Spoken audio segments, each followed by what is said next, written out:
Assalomu alaykum o'rtoqlar. Xudo xolasa mana navbatdagi kachollarimizni ham yig'ib tayyor holatga keltirib oldik. Bu kacholimiz 250 metr kvadrat joyga, mana bu kacholimiz esa 400 metr kvadrat joyga isitib berish uchun mo'ljallab yasalgan.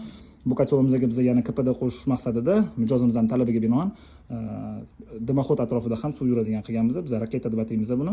Ya'ni kim dimoxod bilan mana bu katta turbani oralig'ida ham suv bor. Dimoxoddan chiqib ketilgan issiqlikdan foydalanish maqsadida shunday narsa qilinadi. Bu yana KPD qo'shib beradi kacholimizga. Kacholarimizga ishlatilgan mahsulotlar bu 3 mm xamlidagi rossiyskiy горячий list va 25 diametrdagi 3 stenkali rossiyskiy beshshog'li turbalardan foydalangan holatda kacholarimizni yig'ib olganmiz. Kacholarimizga mana bunaqa ribrolar berilgan bo'ladi.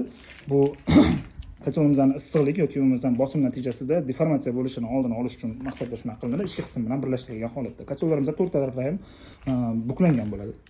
Faqatgina oldida mana shunaqa shov tushgan bo'ladi. Buyurtmalar bo'lsa bemalol buyurtma quvrasalar, pastda telefon raqamlarimizni yozib qoldiramiz. Istalgan turdagi kachollarni o'z vaqtida yasab berishga harakat qilamiz.